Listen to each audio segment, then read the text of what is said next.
l'idée, en tout cas pour un investissement locatif, c'est de déclencher au plus vite le coup de cœur. La grosse tendance, c'est clair que c'est les matériaux naturels, le bois, le rotin, l'osier, voilà, ça c'est ce qui revient en force, qu'on voit partout et c'est d'ailleurs ce qui plaît. Moi, je fais pas que de la décoration pure et dure, c'est-à-dire que je fais aussi de l'agencement, voilà, l'optimisation de l'espace, faire des rangements. Pour de l'investissement locatif, c'est aussi ce qui est recherché, voilà, d'avoir une certaine optimisation de l'espace. D'investir plutôt dans les matériaux, enfin mettre de l'argent plutôt dans les matériaux plutôt que dans la décoration. C'est peut-être un peu ambivalent parce que je suis décoratrice, mais finalement en fait avoir des matériaux de qualité, c'est ça qui fait en fait le charme de la maison. Je jure qu'il n'y aura pas de bullshit. Salut à toi et bienvenue dans un nouvel épisode de Chronique Imo. Aujourd'hui, j'ai envie de te parler de décoration d'intérieur. Puisque dans l'optique de grossir ton patrimoine immobilier et d'enchaîner les investissements, tu as certainement dû te retrouver, ou tu vas te retrouver, au moment fatidique des finitions. La décoration, choix des meubles, etc. Et donc arrête-moi si je me trompe, mais à moins que tu sois passionné de déco, ce qui n'est pas mon cas, c'est un exercice assez difficile. Surtout quand on sait que trouver le bon locataire, c'est un peu comme trouver le bon client. C'est-à-dire qu'il faut le mettre en face du bon produit pour que le locataire il ait un coup de cœur et qu'il ait envie de louer. Parce qu'aujourd'hui, l'investissement immobilier il est ouvert à énormément de gens. Et donc du coup, il y a de la concurrence et ton potentiel locataire, il peut aussi aller voir ailleurs si jamais ton appartement ne se démarque pas. Donc comment faire un appartement qui se démarque? J'avoue que moi, j'ai quand même pas mal délégué à ma compagne sur certains sujets. J'ai donc décidé aujourd'hui de faire intervenir une experte métier pour l'épisode, car je pense qu'elle pourra nous en dire plus et nous apporter beaucoup de valeur. Il s'agit de Mathilde de instantdeco.mathilde.com, le site. Salut Mathilde. Salut Mathieu. Tu vas bien? Ça va, je te remercie. Je suis ravie d'être là avec toi et parmi vous. Je suis ravi que tu aies accepté de passer dans la chronique du jour. Donc vraiment merci de prendre le temps. Merci pour ton invitation. Donc on va parler de déco et pourtant moi je suis vraiment pas la meilleure personne pour en parler. Donc du coup Mathilde elle va répondre à un ensemble de questions et on va voir après si elle a envie de nous répondre à des petites questions sur l'investissement puisque voilà c'est le jeu à peu près tout le monde répond à ces petites questions. Je vais essayer mais je me suis pas entraînée alors. Alors déjà Mathilde ce qui serait sympa c'est que tu nous fasses une petite rétrospective. Alors pas obligé d'aller dans tes années de maternelle mais qui es-tu? Qu'est-ce que tu fais? Parle-nous de ton site, enfin de tes services, parle-nous de tout ça. Alors moi c'est Mathilde, je suis décoratrice d'intérieur sur Clermont-Ferrand. Voilà, on va pas faire la rétrospective juste depuis la maternelle, mais j'ai 38 ans. Voilà, j'ai travaillé longtemps dans un organisme de sécurité sociale et voilà, j'ai décidé de me lancer dans ce qui me plaisait vraiment. Donc voilà, la décoration, ça fait très longtemps que c'est un domaine qui me plaît et qui me passionne. Voilà, et l'année dernière, je me suis formée dans ce domaine-là et puis je me suis lancée par la suite. Donc voilà, je suis bien contente de m'être lancée dans cette activité puisque c'est vraiment une activité de plaisir et puis créatif. Voilà, c'est ce que je recherchais en fait. Ouais, c'est souvent ce qui manque justement à moi, tout simplement, et peut-être à toi si tu écoutes cet épisode et que tu te dis oulala, mais attends, les finitions, la déco, les meubles, mais quoi, mais ça, c'est pas moi qui m'occupe de ça à la maison, comment je vais faire? Oui, oui, c'est ça, c'est souvent, il y a 2 types un peu de clientèle, c'est-à-dire, soit les clients qui n'y connaissent absolument rien et qui sont un peu perdus, puis il y a aussi ceux qui s'y connaissent, qui aiment ça en fait, mais qui vont voir sur Pinterest beaucoup et qui finalement se noient un peu dans la masse d'informations et voilà, qui sont souvent un peu perdus et qui font appel à des décorateurs ou une décoratrice pour remettre un peu les idées, dans les bonnes cases en fait. Ouais, ouais, complètement. Pinterest, c'est un bon canal pour trouver je sais pas comment ils appellent ça, des tableaux, des portfolios, je me rappelle plus comment ils appellent ça sur Pinterest. Des planches d'inspiration? Ouais, des planches d'inspiration, ouais, tout à fait. Ouais, ouais. C'est Oui, un bon oui, canal. c'est vrai que sur Pinterest, on trouve de tout. Moi, c'est pas trop un. Je l'utilise pas beaucoup, mais c'est vrai qu'on y trouve beaucoup, beaucoup de choses, quoi. Ok. Merci pour cette présentation. Donc du coup, instantdecobymathilde.com, c'est ton site internet. Euh, je le dis tout de suite, comme ça, les personnes pourront aller voir aussi, parce que c'est ce que j'ai fait évidemment, tes créas, ce que tu as commencé à présenter. Exactement, oui. Vous trouverez mes réalisations, puis voilà, mes prestations, mes différentes prestations. Voilà, et puis un lien pour aller directement sur mon Instagram. Yes. Et Instagram aujourd'hui, c'est par là que je t'ai connu, moi, en toute transparence. C'est vraiment l'endroit où tu postes le plus. J'ai l'impression qu'il y a même plus d'idées sur ton Insta que sur ton site. Alors, mon Instagram, effectivement, pour moi, c'est un outil de communication qui est important, en tout cas que j'essaye de beaucoup développer. J'essaye de poster tous les jours. C'est pas évident de s'y tenir parce que c'est vraiment un travail à part entière. Ouais. Voilà. Et en fait, j'essaye de faire plutôt sous forme de blog et de blog, d'inspiration déco, parce qu'en fait, bon, je poste une inspiration par jour, donc forcément, je peux pas poster, je fais pas un projet par jour. Donc, voilà, l'idée aussi, c'est de montrer aux gens ce qui est possible de faire. Ouais, Voilà, toujours dans le style, moi, bien qui me sûr. plaît, qui m'intéresse. Mais j'essaye aussi de donner du contenu, en fait, à mes abonnés. C'est vraiment comme ça que t'as chopé mon attention avec tes idées déco. Vraiment, c'est toujours très inspirant. En étant sur ton site, moi, il y a un truc qui m'a vraiment plu, c'est le projet de garde-corps en bois, tu sais, un peu croisé comme ça. Ouais. Voilà, c'est pas très radiophonique ce que je suis en train de faire, mais j'invite tous les auditeurs à aller sur ton site. Euh, Parle-nous du bois. J'ai l'impression il est très important pour toi, en tout cas dans les projets que j'ai pu voir de ce que tu as déjà mis en place. C'est quelque chose d'important. Alors moi, c'est vrai que je suis une grande fan de bois, donc voilà. Donc ce projet-là, en l'occurrence, c'était justement un garde-corps pour un escalier. L'idée, c'était justement de faire une certaine une sécurité, en fait, une sécurité pour les enfants et même aussi pour les adultes. Voilà, c'est un garde-corps qui est un peu déstructuré par rapport à ce qu'on peut voir du claustrat assez classique. Voilà, l'idée, c'était de faire un peu une pièce maîtresse, en fait, dans la maison du client en question. Ouais, une pièce de décoration, mais qui retient l'attention, quoi. Quand on sort, quand on s'en va, on se rappelle. Quand on est juste de passage, on se dit, tiens, il y avait vraiment une bonne idée là, le garde-corps, c'est vraiment quelque chose qui marque. Oui, oui, voilà, l'idée c'était vraiment d'en faire une pièce maîtresse, un vrai élément de décoration, à la fois utile et aussi un vrai élément de décoration Ouais. dans la pièce. Et je ne sais pas si ça porte un nom exactement, ça, mais moi je me suis beaucoup rendu compte en rénovation d'appartements dans l'ancien pour des investissements locatifs, que souvent, quand on n'a pas la solution pour soit protéger, sécuriser ou dissimuler quelque chose, eh ben, souvent la bonne solution c'est une solution de décoration. C'est de choper quelque chose qui n'a rien à voir, tu vois, ou de quelque chose qui est pas conçu pour, mais au Mm. final de le dissimuler. Et souvent, c'est la déco et le bois, c'est un super outil pour faire ça.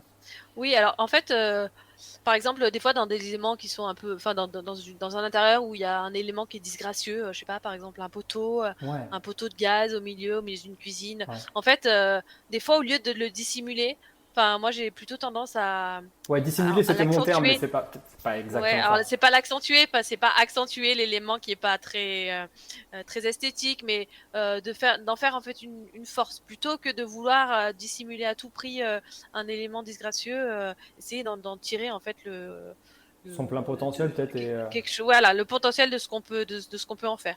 Et c'est souvent ça fonctionne souvent mieux que de vouloir cacher un peu la misère, si on peut dire le terme comme ça. Ok. Du coup, juste pour terminer là-dessus, Instant Déco by Mathilde, ça fait quoi? Dis-nous les limites de ce que tu fais et de ce que tu fais pas, comme ça va nous donner une vue d'ensemble sur comment tu es capable d'accompagner les gens. Alors, principalement, ce que je fais, c'est du coaching déco, c'est-à-dire des conseils déco. Donc, c'est-à-dire que je vais chez les gens ou je procède aussi à distance. Je fais beaucoup à distance parce que j'ai un compte Instagram qui est pas mal développé, donc du coup, ça m'amène des clients à distance. Hmm. L'idée, c'est de travailler en visio avec les clients, de voir les problématiques. Alors, on peut travailler sur une pièce, deux pièces, trois pièces, l'intégralité de la maison. L'idée, c'est d'essayer d'aller chercher en fait les besoins et les attentes du client par rapport à la décoration et apporter aussi des astuces et puis des conseils. Voilà, l'idée du coaching, c'est d'apporter des conseils, du conseil, voilà, de leur expliquer avec des images, par exemple, voilà, vous pourriez faire ça, telle couleur, un claustrat, voilà, à l'appui. Donc il y a des vidéos, des images, etc. Donc ça, c'est ma première prestation. Ok. Et la deuxième, qui est un peu plus conséquent, c'est toujours, il y a toujours du conseil, hein, dans toutes les prestations Ouais, que je j'imagine. fais, il y a toujours du conseil, mais en plus, il y a de la modélisation 3D. C'est-à-dire que dans ce cas-là, Yes. je le fais aussi à distance, en présentiel et à distance. Et là, en plus, je vais modéliser en 3D la pièce. Donc là, il me faut effectivement, les plans, ou alors, quand je vais chez les gens, je peux prendre les cotes. Yes. L'idée, c'est de modéliser pour que les gens puissent se projeter au mieux, parce que en fait, c'est ce dont les gens ont vraiment du mal, c'est à se projeter dans l'intérieur. C'est pas toujours évident pour les gens, et c'est souvent pour ça qu'ils font appel à nous. Voilà, donc ça, c'est mes deux grosses prestations. Et après, je fais aussi un peu des prestations à la carte. Par exemple, il y a des gens qui m'appellent pour Ah ouais, non, pardon. il y a des gens qui m'appellent pour les accompagner dans le choix du mobilier. Donc ça, je vais faire Ouais, je sais, aussi. c'est ça ce que j'allais te demander. Est-ce que du coup, est-ce que tu penses l'intérieur en termes de décoration, mais définition de pièces, définition des pièces principales, etc. Ou est-ce que tu vas vraiment pousser jusqu'au bout du détail de la décoration? Est-ce qu'on va Alors moi, penser jusqu'à la je vais fourchette? en général, je vais jusqu'au bout. Par exemple, quand je modélise, donc je modélise tout l'intérieur, je fais le choix des couleurs, mais je le fais en collaboration avec les clients, évidemment, Ouais. parce que c'est avant tout leur projet. Voilà, le papier peint. Je fais toujours ce qu'on appelle une shopping list, c'est-à-dire le détail en fait du mobilier que moi je préconise. Alors après, c'est ce que je préconise, hein. Ça, les clients, ils achètent ou Ce ils qu'ils achètent veulent, pas, hein, quoi. ils Ouais. sont libres. Voilà, après ils font comme ils veulent, mais c'est surtout pour leur donner une trame à suivre, et un type de mobilier qui pourrait s'accorder avec la décoration que j'ai pensée. Ok. Ben, super, merci pour ça. Alors avant de rentrer dans le vif du sujet, c'est une coutume chez Chronique Imo. Je te propose de poser ta main sur le livre sacré de Chronique Imo et de dire je jure qu'il n'y aura pas de bullshit. Je jure qu'il n'y aura pas de bullshit. C'est les interviews zéro bullshit, donc on est obligé de jurer, hein, c'est comme ça. Ah oui, je vois.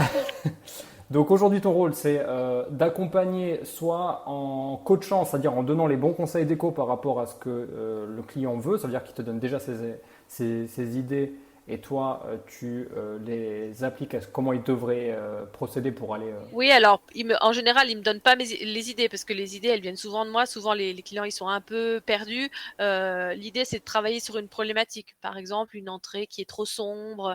Voilà, ils me disent là, je pense à ça, ou une buanderie qui est mal aménagée. Voilà, c'est Eh souvent ouais, voilà, ils arrivent avec une problématique et ils font appel à moi justement pour leur apporter des solutions. ok. Moi je me mets dans la peau, puisque c'est aussi mon rôle de l'investisseur. Lui, l'investisseur, souvent, il a comme problématique le temps qu'il a à accorder à son projet. Il a besoin d'être rentable le plus rapidement possible. Et donc, du coup, je me dis, pourquoi est-ce qu'il voudrait se faire coacher si lui, il veut juste il veut le résultat, en fait. Donc, j'imagine que pour l'investisseur, c'est plus intéressant de tout de suite t'envoyer le plan et te dire, ben voilà, j'ai 14 mètres carrés pour faire cette chambre, j'ai 20 mètres carrés pour ce salon, qu'est-ce qu'on fait? Alors, pour un investisseur, c'est sûr que les problématiques sont pas les mêmes. C'est-à-dire que pour une résidence, pour un client lambda qui n'est pas investisseur, là, il y a une recherche de besoins. C'est-à-dire que les gens, ils vivent dedans, ils ont des enfants, Hmm, voilà, ils ont des attentes particulières par rapport à leur logement. hmm. Après, un investisseur, lui, l'idée, effectivement, si c'est de louer vite et être rentable, moi, après, je peux faire, par exemple, des propositions qui vont plaire au plus grand nombre, parce qu'en fait l'idée c'est de déclencher un coup de cœur Ouais. voilà, pour pouvoir louer rapidement, et ne pas avoir trop de trous. Alors je sais pas si on dit trous entre les locations en fait, Ouais, ouais, tu veux dire de vacances locatives, de manière à ce que ça soit quelque chose qui se renoue facilement qui derrière. s'enchaînent Hmm, quoi. hmm, hmm. Oui, oui, voilà. Après, effectivement, ça, moi, je suis tout à fait capable de faire des propositions à base de plans. Surtout s'il n'y a pas de demande particulière, parce qu'en fait, effectivement, les personnes qui vivent dedans, ça va être les locataires, ça sera pas les propriétaires. Donc, Hmm. mais l'idée, en tout cas, pour un investissement locatif, c'est de déclencher au plus vite le coup de cœur. Et c'est vrai que la décoration, c'est un élément enfin, la décoration et aussi l'agencement, parce qu'en fait, moi, je fais pas que de la décoration pure et dure, Ah ouais. c'est-à-dire que je fais aussi de l'agencement, voilà, l'optimisation de l'espace, faire des rangements, voilà, typiquement, là, j'ai fait un projet dans lequel il y avait un escalier, ben voilà, j'ai aménagé une sorte de banquette, voilà, sous l'escalier, de manière en fait à optimiser l'espace, parce que l'espace n'était pas très grand. Voilà, c'était un espace c'était à la montagne, donc les appartements de montagne sont assez petits. Ça faisait 22 mètres carrés, et ben, Ah l'idée oui. c'était voilà, d'optimiser au maximum. Donc voilà, ça s'arrête pas seulement à la décoration. Ok, super. Bah, ça, c'est vachement intéressant parce que, par exemple, moi, je sais que des fois, dans une chambre, j'imagine pas que je peux faire beaucoup plus que ce qui est possible. Tu vois, j'ai été m'inspirer justement sur Pinterest et Insta. J'utilise aussi vachement Insta, c'est un bon canal. Euh, Ouais, ça. je me suis rendu compte qu'en fait, dans une chambre de 15 mètres carrés, bah, en fait, on est capable d'intégrer une sorte de faux mur, je sais pas si tu vois ce que je veux dire, ouvert de part Mhm. et d'autre. Et en fait, derrière ce mur, bah, tu as ton dressing où tu peux même imaginer une petite salle de bain ou quelque chose. Tu peux diviser ta chambre, tu peux faire plein de choses. Et moi, c'est vrai que j'ai pas ce truc-là. En fait, si je vois pas une image du produit Oui, fini, oui. je suis incapable de le voir quand je suis à l'intérieur. Oui, oui, bah, c'est vrai qu'en fait, les possibilités, elles sont immenses. Après, il y a surtout un travail de réflexion pour savoir, effectivement, dans 15 mètres carrés, on pourra peut-être pas rentrer un salon, mais effectivement, on peut faire une chambre, voilà, une chambre parentale avec un dressing. Ça sera, en tout cas, ça sera pas grand, mais ça sera optimisé. Ouais. Et je pense que pour de l'investissement locatif, c'est aussi ce qui est recherché, Hmm. voilà, d'avoir une certaine optimisation de l'espace. J'ai une dernière question toujours pour les investisseurs. Après, on va passer de l'autre côté, on va passer du côté un peu plus déco, celui qui va peut-être plus te parler. Je suis investisseur, du coup, je sais que je vais avoir du turnover. Alors, Mm. ça va dépendre de la taille de mon appartement, évidemment. Plus il est petit, plus j'ai de turnover. Plus il est grand, et c'est l'opposé. Mais du coup, ça serait quoi tes conseils au niveau des matériaux eux-mêmes? Qu'est-ce qu'il faudrait choisir, par exemple, comme sol, comme faïence, comme, matériaux pour les meubles? Tu vois, ça serait quoi en fait pour être le plus smart possible qu'il faudrait choisir pour ne pas avoir à chaque fois que j'ai un départ de locataire à tout changer en fait? Alors bon, déjà, je pense que ça dépend du standing de l'appartement et de à qui on veut louer, et voilà, quelle est la cible en fait des locataires. Alors après, moi, pour de l'investissement locatif, je privilégierais plutôt des matériaux qui sont assez solides et surtout solides et résistants en fait à l'usage. Hmm. Et surtout que voilà, les locataires, ils sont peut-être pas aussi minutieux que quand on est propriétaire, donc il faut que ça soit quand même voilà, il faut pas investir dans des,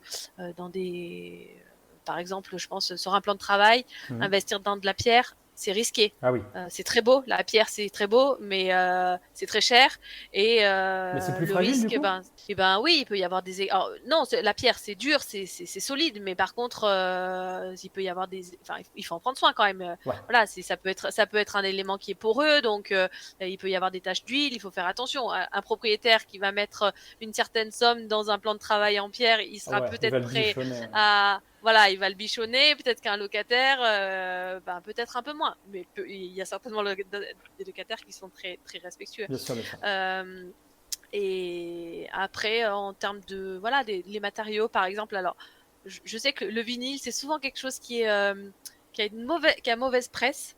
Ça fait un peu effet plastique, Ouais, alors que, en fait, alors, mais moi, j'avais aussi cette appréhension-là avant de travailler dans la décoration. ouais. Maintenant, ils font des vinyles qui sont vraiment, enfin, on s'y tromperait en fait, parce que vraiment, ils sont de très bonne qualité. Alors après, c'est toujours pareil. Par contre, le vinyle, c'est un matériau qui est très résistant à l'usage, aux rayures, etc. Ouais. Mais par contre, pour avoir effectivement un effet de qualité, il faut y mettre le prix. Ouais. Si on prend un vinyle de premier prix, ça va être du rouleau et ça va pas être esthétique. Mais les lames, toi, tu veux dire plutôt les vinyles façon lame que l'on Oui, clipse? voilà, il y a des des vinyles, par exemple, qui se clipsent comme du parquet stratifié, Ouais. même titre que du parquet stratifié. Mais par contre, voilà, c'est aussi cher que du carrelage et aussi cher que du parquet stratifié. Mais par contre, en termes de résistance, Donc ça serait quoi c'est le prix assez. au mètre carré posé recommandé pour un bon vinyle de qualité sans trop se ruiner? Alors, un vinyle, sans parler de pose, un bon vinyle, c'est entre au moins 40 € le mètre carré.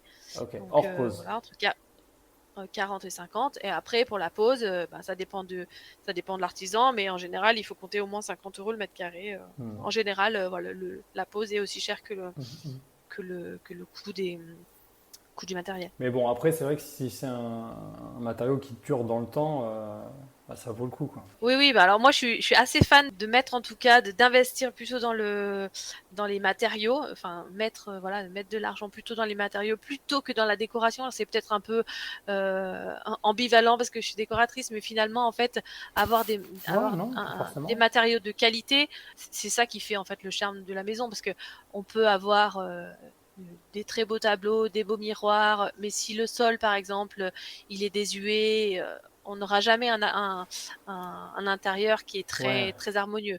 Alors que si on investit sur un sol, voilà, on peut investir sur un sol et après finalement le reste, ça reste que des petites touches déco dans lesquelles on peut miser maintenant ou plus tard. ok. Et donc pour les meubles, de la même manière que tu as répondu pour les sols, pour les meubles, ça serait quoi le matériau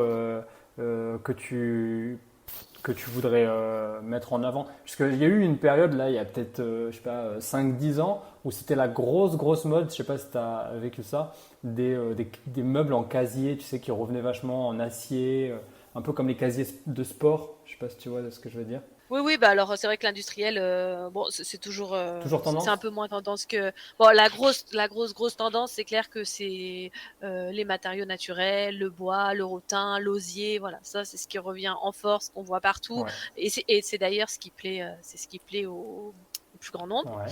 Voilà, jusqu'à ce que la prochaine mode arrive, hein, parce que en fait, la déco, c'est vrai que normalement, on devrait pas trop. Enfin, voilà, quand on travaille chez un particulier, on ne devrait pas trop s'attarder aux tendances, enfin, sur les tendances. On devrait plutôt s'attarder sur les besoins et sur les attentes des clients. Mais après, les clients, comme tout le monde, on est tous en fait influencés par ce qu'on voit dans les décos, sur les réseaux sociaux, dans les magazines, dans les magasins. Ok. Donc du coup, la tendance actuelle, tu dirais que c'est bois, matériaux naturels. Alors moi, je suis très fan de bois. Alors après, je suis peut-être pas très objective, mais oui, oui, c'est quand même beaucoup les matières naturelles, Ok. le rotin. Et toi qui as les deux pieds là-dedans, Le... ça serait quoi la prochaine vague? Ça ressemblerait à quoi la prochaine déco tendance? Eh ben, je saurais pas dire. Je pense qu'il faut. Je peux pas dire. Je saurais pas dire exactement. Je pense qu'en tout cas, on est parti pour un long moment sur les matériaux naturels, parce qu'en fait, c'est aussi la tendance de la société, en fait, de revenir un Ouais. peu à ce qui est un peu naturel. Et Moi, je... après, ce qui va en être demain, je sais pas, parce qu'en fait, finalement, comme toutes les modes reviennent. Ouais. Est-ce que ce serait peut-être pas une tendance qui est pas forcément sur l'esthétique, mais sur le coût de conception du matériau en lui-même, du style, ça pourrait rester la même chose que des matériaux naturels, mais plus sur du recyclé. Je sais pas si tu vois ce que je veux dire. Parce que j'ai vraiment l'impression qu'on va à peu près dans tous les domaines, dans toutes les industries, on va vachement là-dessus, on va essayer de faire le moins de déchets possible, de vérifier qu'on utilise des matériaux recyclés, etc. Donc j'ai l'impression qu'on part là-dedans. Alors ça, oui, c'est plutôt côté fabrication. Alors après, est-ce que les clients, ils seront sensibles? J'espère en tout cas qu'ils le sont. Hmm. C'est vrai que moi, par exemple, j'ai bientôt intégré un groupe je vais être référencée sur un site qui va s'appeler La Sélection d'André, qui est encore pas commercialisé, mais qui va bientôt arriver. Où là, comment? Scoop, ça Oh, envoie oh du ouais, scoop. bah, normalement, ça devrait pas tarder, hein, voilà. Et bah, Bravo. l'idée, c'est eux, voilà, ils font du matériau, des matériaux qui sont fabriqués, en grosse partie en France ou en Europe. Voilà. Donc ça, effectivement, je Ok. pense que les clients, ils y sont de plus en plus attachés à essayer d'avoir des matériaux qui soient respectueux et de l'environnement, et oui, éviter les transports, et de fabriquer plutôt en Europe Ouais. que dans le reste du monde. Oui, exact, D'éco-consciente. éco-responsable. Alors, je voulais te poser la question par rapport aux grandes surfaces qui vendent de la décoration un petit peu toute faite, les pièces qui sont toutes faites, type Ikea, But, Mhm. Conforama. C'est quoi ton avis par rapport à ça aujourd'hui? Comment tu te positionnes par rapport à ça? Parce que c'est vrai qu'à défaut de savoir bien décorer, on pourrait se dire, ben, je vais chez Ikea, je rentre dans une des pièces qu'ils ont inventées et je prends toute la pièce. Alors, moi, les grandes enseignes, je suis pas contre. Je suis pas contre les grandes enseignes parce que je trouve que, alors notamment pour parler d'IKEA, je trouve que en termes de rapport qualité-prix, ils sont abattables. C'est-à-dire qu'on ne peut pas trouver au même prix, on ne peut pas trouver plus fonctionnel qu'IKEA. Après, C'est sûr. après, oui, on peut rentrer euh, dans un univers d'IKEA et reproduire pareil, oui, en fait, on va se retrouver avec l'intérieur de Monsieur et Madame Tout le Monde. Et en général, quand les gens font appel à des décoratrices, c'est justement pour sortir un petit, Ah, voilà, pour pour se sortir démarquer. un peu des sentiers battus de ce qu'on voit. Après, moi, dans mes projets, je propose, ça m'arrive de proposer des éléments qui viennent de grandes surfaces et oui, de grandes enseignes. Euh, en fait, je m'adapte toujours aussi en fonction du client, c'est-à-dire un client, voilà, typiquement quelqu'un, voilà, un investisseur qui veut pas y mettre énormément d'argent, et ben oui, je me tournerai plutôt dans des enseignes de ce style-là. Après, quelqu'un qui a un peu plus de pouvoir d'achat et qui veut du qualitatif, voilà, du haut de gamme, et ben voilà, j'irai plutôt Hmm. dans des enseignes comme Roche-Beaubois, Ligne Rosée, etc. Ok, ouais, c'est vrai que c'est des marques que j'aime bien aussi. Euh, mais c'est vrai que ça perd son avantage de l'hyper personnalisable et du fait que peut-être, moi il y a un truc que j'aime bien faire, c'est utiliser des éléments qui existent Oui. déjà dans les immeubles que j'achète et de les réutiliser, peut-être de les pimper un peu et de les mettre dans Alors, une bah, autre c'est plutôt rigolo ce que tu me pièce dis parce que, en fait, moi, j'ai été contactée par Ikea à Clermont-Ferrand, là, au mois de juillet. Et donc, ils me demandent justement Ouais, d'intervenir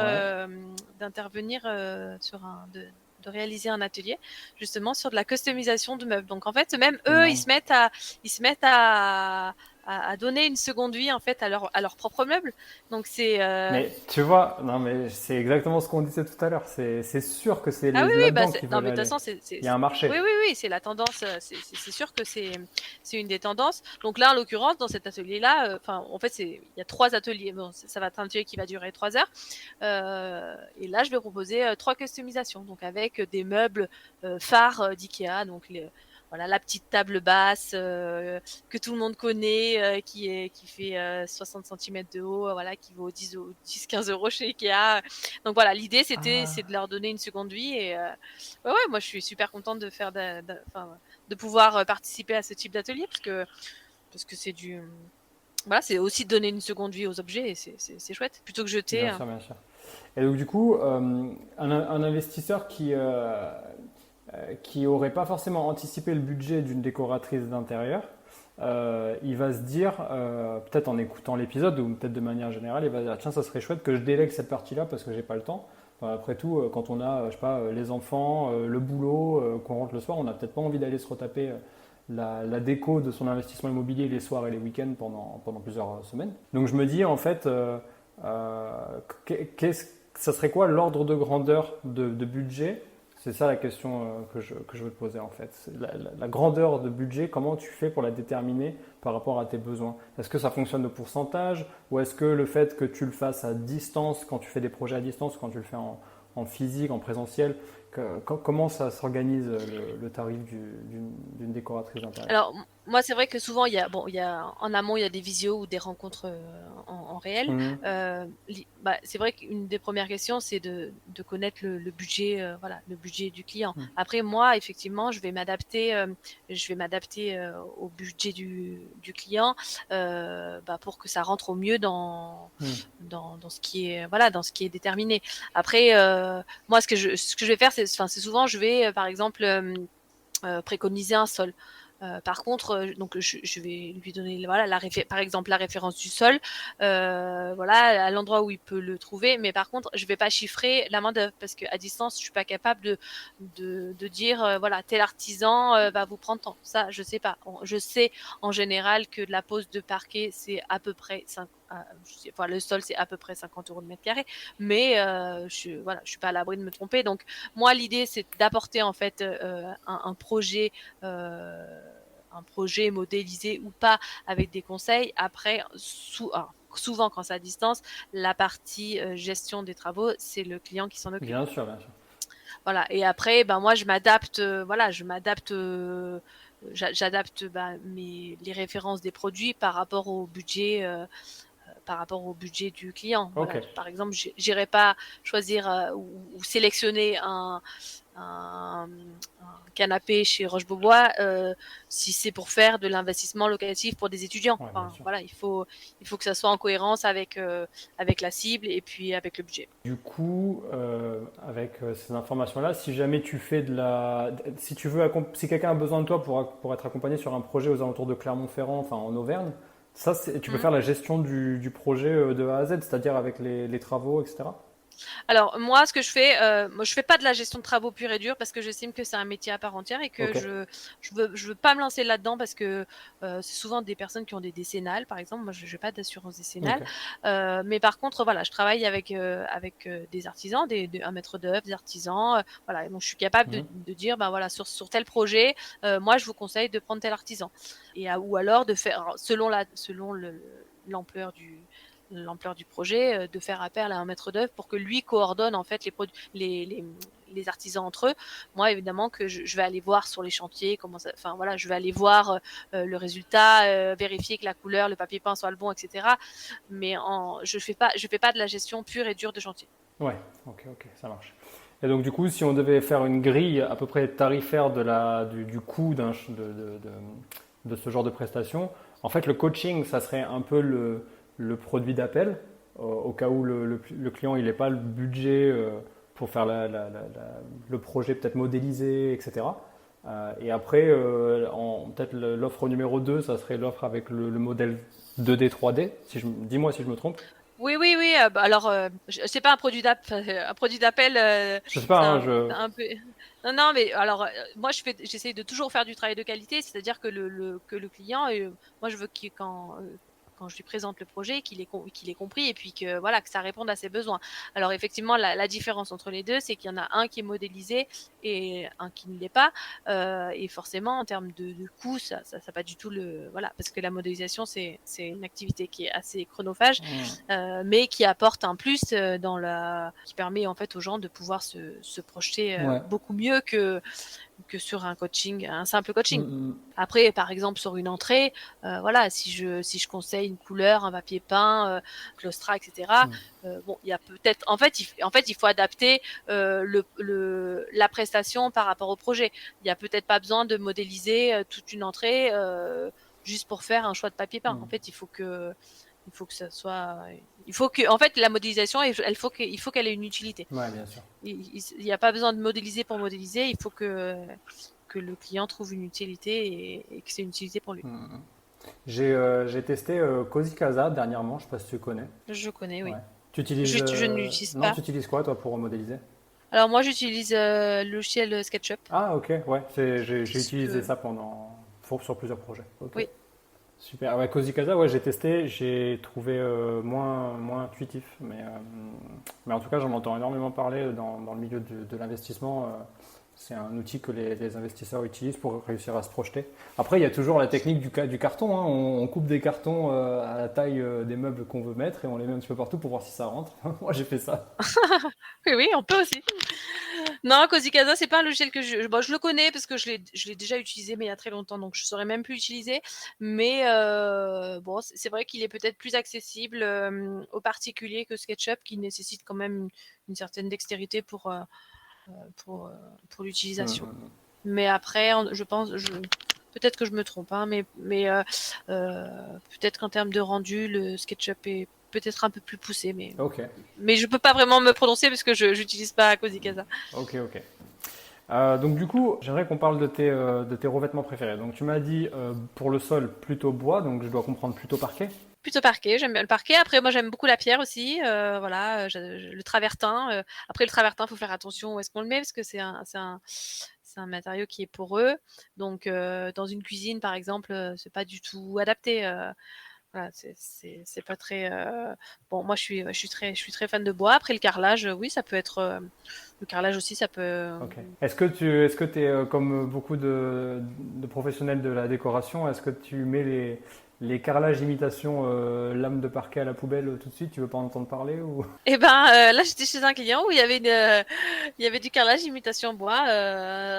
Bon, j'ai pas mis à la poubelle, hein, j'ai pris ce qu'il y avait. Mais T'es pas fan, bon, quoi. à choisir, c'est vrai que à choisir, si on devait faire un revêtement, j'opterais pas pour du carrelage imitation bois. Après, s'il y est, il faut faire avec. Ouais. Hein. En fait, c'est ça aussi la décoration. Il faut faire avec les matériaux qui sont là parce que en général, les clients ils nous disent pas, vous avez carte blanche, vous refaites tout. Non, non, il faut faire avec l'existant. Le sol, s'il est existant, on fait avec. Ok. Après, c'est pas forcément un matériau Ok. que je choisirais. Mais... Pour les murs secs, plutôt peinture ou plutôt, enfin, moi je suis très peinture, mais depuis quelque temps je m'autorise des petites, Folie des petits, ouais, des petits laits de de papier peint. papier peint pour faire ressortir quelque chose ou dissimuler quelque chose, par exemple. Alors moi, j'utilise les deux, hein, et de la peinture et du papier peint Ok. dans mes projets. J'aime bien le papier peint. Le papier peint revient en force depuis quelques années. Ouais. Hein. Avant, ça avait vraiment une image désuète et C'était maintenant vieillot. plus du tout. Ouais. Voilà, maintenant plus du tout. Moi, je mets de la peinture et du papier peint au plafond, par exemple. Quoi? Je... Explique-nous oui, ça. bah, oui, par exemple chez moi, j'ai du papier peint au plafond. D'accord. Voilà, alors dans un couloir, hein. L'idée c'est pas de Ah mettre du yes. papier peint dans un salon parce que, mais Mais il est oui coloré voilà. ou est-ce que je veux dire, ou est-ce qu'il est, c'est un papier que tu as repeint? C'est quoi? Ah non non, c'est un vrai papier peint. D'accord, ok. Oui, oui, il est coloré. Oui, oui, il est coloré. C'est un vrai papier peint.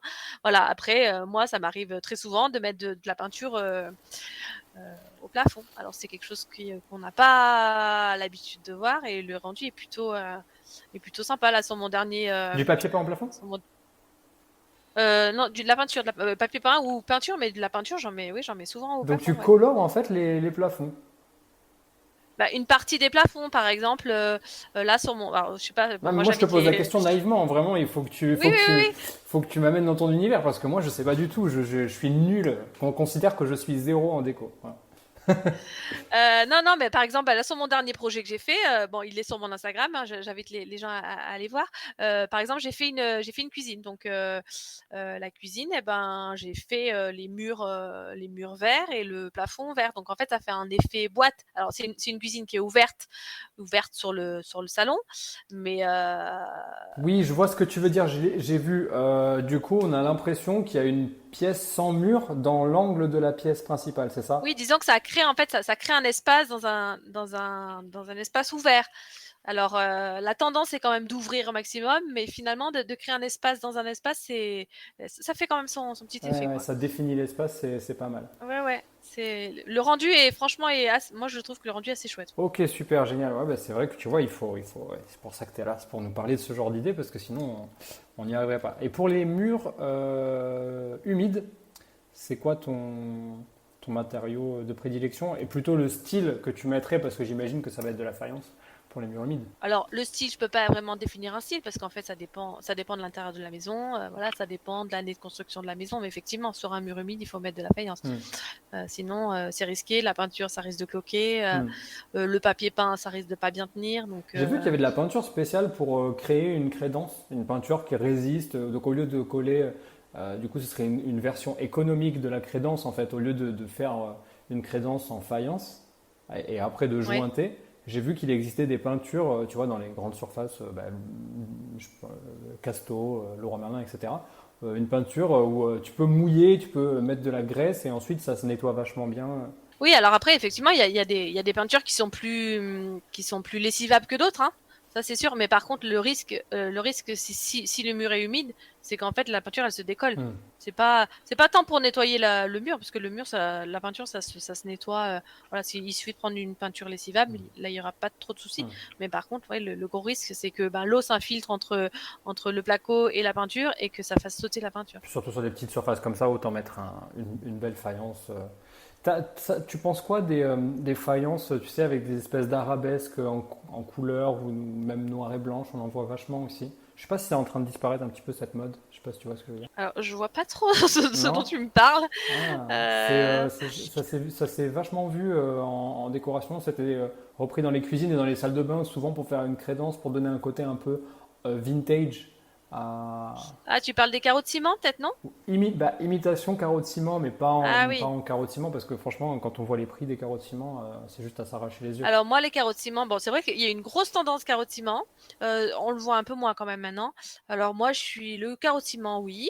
Je trouve ça très beau, mais le vrai carreau de ciment, l'imitation, j'ai un peu du mal avec les imitations, Ouais. même si effectivement j'ai un peu prôné le vinyle, quitte à choisir. Mais par contre, les carreaux de ciment, c'est effectivement c'est assez cher et l'inconvénient, on va dire, c'est que c'est des carreaux qui sont très épais, qui font 2 centimètres de hauteur, donc ils peuvent difficilement se poser par-dessus un carrelage déjà existant. Ah, yes, Il faut casser, voilà, c'est pas toujours très simple à utiliser. Mais l'imitation, disons que l'imitation carreau de ciment, moi je suis pas très très fan. Je trouve qu'on voit toujours que c'est de l'imitation quand même. ouais. Tu viens de dire un truc intéressant là, par rapport au fait de poser du carrelage ou une faïence par-dessus une autre faïence. J'ai accompagné quelqu'un il n'y a pas très longtemps sur un projet immobilier qui ne comprenait pas pourquoi on faisait ça. Et en fait, j'ai l'impression qu'il y a des gens qui sont choqués par rapport à ça. C'est tout à fait. Qu'est-ce que tu en penses, toi? Alors, ça se fait. Il faut avoir un sol qui est propre et qui soit droit. Hmm. Ça peut nécessiter un réagréage. Hmm. Donc, un réagréage, c'est une sorte de chape, une toute petite chape de Ouais, ciment qui est coulée par-dessus le carrelage pour que ça soit aplani, ouais. lisse et droit pour pouvoir poser correctement. Après, oui, ça se fait, hein. Mais même poser du parquet du parquet flottant, par exemple, sur du Hmm. carrelage, ça se fait. Après, je sais pas pourquoi ils étaient pas très réceptifs, parce que si, ça se fait beaucoup. Et puis ça a le ça a le gros avantage de pas déposer le carrelage, et parce que ça a un coût en fait, hein. Ah oui, oui. Bah ouais, le coût de la démolition est toujours important sur un devis. Ah oui, Ouais. oui. Et puis surtout pour finalement pour un effet qui est pas très, il y aura pas vraiment de différence entre enlever le carrelage existant ou ne pas l'enlever. Après voilà, des fois ça peut être utile d'enlever le carrelage parce que il y a des portes-fenêtres qui, si on colle un parquet par-dessus, et ben il faut faire attention aux portes-fenêtres et vérifier qu'elles s'ouvrent correctement. Ouais, il faut voir des contraintes techniques. Dans l'ancien, c'est toujours ça, hein, c'est de l'adaptabilité. Essayer de se resservir de Ah quelque bah de toute façon dans chose. Ouais, l'ancien il faut s'adapter, hein. Oui, oui, oui. Des fois, enfin voilà, par exemple, dans de l'ancien, on va avoir du mal à faire une douche à l'italienne extra plate. Ça, c'est pas T'en possible. parles pas, je viens de sortir un projet, là, un studio que j'ai fait. J'ai acheté mon receveur extra plat en étant persuadé qu'on allait réussir à rattraper la pente hein, d'une manière ou d'une autre parce que je suis un génie et que je sais mieux que l'artisan qui va faire le travail. Au final, absolument Et pas. ça n'a pas fonctionné. J'ai une belle marge de bien 15 cm. Ah bah oui, oui, oui. Non, mais c'est des choses qu'il faut anticiper sur une construction neuve, mais pas sur Ouais, un bien en rénovation, c'est pas possible. Il y aura jamais, ouais. il y aura Mais toujours une du petite coup, marge. solution, évidemment, j'expose le problème, je donne la solution. À toi, cher auditeur qui nous écoute, si jamais ça t'arrive de devoir refaire la douche, et ça va forcément t'arriver si tu fais de la réno, pour du locatif, donc sache qu'une bonne manière de dissimuler une marche, c'est d'éviter de la mettre au dernier moment. Je m'explique. Si tu mets ta marche au niveau du receveur, eh bien, du coup, elle va te sauter aux yeux et surtout, ça va être la contrainte de la douche. Or, si tu fais une salle de bain qui est au niveau, qui est à, en fait, si ta salle de bain elle-même c'est la marche, c'est-à-dire qu'au niveau de l'entrée de ta pièce humide, Mm. tu fais un petit retour, tu fais un petit déport, un peu comme dans un rôle d'entrée sur 50 cm, tu fais un carré au même niveau, et ensuite tout le reste de la pièce, tu le mets sur marche. Et bien, du coup, tu n'as plus en fait la marche au niveau du receveur et ce n'est plus vraiment un problème. On a juste l'impression que la salle de bain elle est surélevée. Et donc, du coup, ça dissimule un peu. Faut faire attention à la Faut faire porte attention à d'abord. la porte en espérant que la porte soit tirante et non pas poussante. Ah, il faut que, oui, voilà, il faut faire attention parce que ça veut dire qu'il faut une porte un peu sur Ouais, il mesure faut quand une même. porte tirante et forcément, si la porte elle est poussante, ben, il faut que tu laisses un déport de la largeur de la porte en fait jusqu'à son ouverture maximum. Ouais, Mais bon, le top du top, effectivement. c'est de retirer la porte et de mettre une porte coulissante. Voilà, petite astuce comme ça. Du coup, je voulais te poser la question d'un chantier, celui qui t'a le plus, d'un projet que tu as accompagné, celui qui t'a le plus parlé, ou peut-être ton projet coup de cœur, celui dont tu parles tout le temps, si tu veux nous le décrire. Alors, parce que j'en ai déjà un peu parlé tout à l'heure, c'était un projet donc qui était à distance. Ok, Donc, moi j'ai quand même l'habitude de travailler à distance. Maintenant, ça se fonctionne plutôt bien. C'était des clients qui habitent. Alors moi je suis sur Clermont-Ferrand. C'était des clients qui étaient ok, sur Nantes et qui achetaient en fait un appartement secondaire dans les Pyrénées. Donc vraiment, on était ok. tout était à l'opposé. Donc l'idée en fait c'était un petit appartement, enfin non, pas si petit que ça. Non, il y avait quand même 2 chambres, mais en tout cas la pièce, enfin les pièces à travailler c'était la pièce de vie Hmm. et une mezzanine. Donc l'idée c'était d'optimiser. En fait, ce qui m'a plu dans ce projet c'était que en fait, il y avait pas mal d'agencements en fait. Il y avait pas que de la. Donc l'idée, bon, ils étaient au pied des pistes, donc il fallait effectivement. Leur demande, c'était d'avoir une ambiance montagne, Mhm. chaleureuse, etc. Mais c'était aussi d'optimiser au maximum l'espace. Donc sur mon site, on voit un peu, il y a les photos du projet que j'ai fait, et c'est vrai que c'est un projet qui m'a beaucoup plu. Puis finalement, travailler à distance, c'est plutôt sympa. Enfin, moi, je trouve ça. Au début, j'avais un peu d'appréhension, mais en fait, bah voilà, avec les nouvelles technologies, ça se fait bien. On communique bien, donc tout se fait Bah oui. plutôt correctement. Ah bah génial. Ok, donc le projet montagne à voir en détail sur ton site. Je voulais poser la question que j'ai oublié tout à l'heure par rapport au budget. Est-ce qu'il faut arriver avec un budget minimum quand même par rapport à la taille du projet pour faire appel à tes services, ou ça peut être n'importe quelle taille de budget? Dans le sens où est-ce que si j'arrive et que j'ai juste... moi je pense que tu as un peu répondu puisque tu m'as dit que tu as fait un projet buanderie, mais si j'arrive et que j'ai juste une chambre à faire, est-ce que tu fais, ou est-ce que tu prends que des projets, Ah bah, un projet par exemple global, tout un immeuble, toute une maison? oui, moi je prends tout, je prends en fait des petites pièces. Voilà, par exemple là dernièrement, j'ai des clients toujours à distance qui m'ont contacté pour alors ils étaient embêtés avec une buanderie, c'est-à-dire que alors il y avait déjà peu de luminosité, c'était une pièce qui était assez humide, voilà, et puis ils savaient pas trop comment l'agencer. C'est vrai que des fois les buanderies bon bah il y a un Ouais. peu du linge dans tous les sens, ils voulaient du rangement, ils voulaient que ça soit voilà, que ça fasse pas trop bazar. Donc voilà, ils ont fait appel à moi et donc moi je fais des non, je peux faire des gros, des petits, des gros projets, des petits, des gros. Enfin, je m'adapte en Ok, fait à la demande du client. ok, super. Eh ben écoute, on en a terminé avec les questions. Est-ce qu'il y a quelque chose qu'on n'a pas dit et que sur lequel tu aimerais appuyer? Oh, bah, je pense qu'on a bien fait un peu le tour. Hein. En tout cas, j'invite les gens à me contacter s'ils ont des questions supplémentaires par rapport à mes prestations ou d'aller visiter mon compte Insta et mon site internet. Puis après, Est-ce que tu veux te prêter au jeu des 10 mini-questions? eh ben, allons-y. On a Ouais, droit à un est-ce que, joker ou bon, pas? c'est pas un secret, t'es pas investisseuse à titre personnel, enfin, voilà.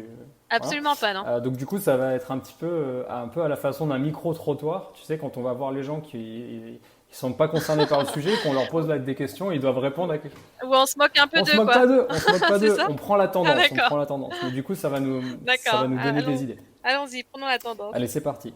Est-ce qu'il faut épargner ou investir? Alors j'imagine que vu le thème de l'émission, je dirais investir. Patrimonial ou rentable? Rentable. Rentable, ok. Alors je pose la question parce qu'il y a aussi des investisseurs qui sont focus sur du patrimonial, c'est-à-dire quelque chose qui va pas cracher beaucoup en termes de rentabilité mensuelle, annuelle. Tu sais, on va pas atteindre les fameux 10, 11, 12 points qui sont le Graal des investisseurs. Certains achètent de la belle pierre, tu vois, du bâtiment haussmannien, ce genre de choses, où ils se disent que bon, bah, dans le temps, ça va prendre de la valeur. Oui, oui, ce qui est vrai d'ailleurs. Crypto ou IMO? IMO. Crypto, ça te parle? Ça me parle, mais c'est pas mon truc. C'est pas ton truc. Non. Bourse ou IMO? Ah bah IMO. IMO toujours. Ah, Ah, toujours, non, pas de bourse. super. Rénover soi-même ou faire rénover? Alors, bah, je dirais que ça dépend de l'objectif. Si on est pressé, on fait faire. Mais bon, ça a un coût évidemment. Et rénover soi-même, ça a quand même bon, c'est un avantage budgétaire, mais aussi une satisfaction personnelle d'avoir fait soi-même. C'est pas négligeable. Ça a le charme de pouvoir frimer au prochain repas en montrant les photos de ton Oui, oui. portable en disant que c'est toi Si qui ça l'as fait. tient debout, oui, on peut. Ok, se lancer en direct ou se former avant? Donc là, je pense à la décoration, évidemment. Alors moi, sans aucun doute, se former avant. Je me serais jamais lancée sans me former. Là, c'est peut-être une notion que je vais devoir expliquer, mais si je te pose la question copropriété ou monopropriété? Alors copropriété, on achète à plusieurs. Monopropriété, c'est acheter tout seul. Copropriété, c'est le fait d'acheter un bien dans Oui, un dans une ensemble copro. immobilier. Ouais. Oui, dans une copro. Et monopropriété, c'est d'acheter sans copropriétaire, quoi.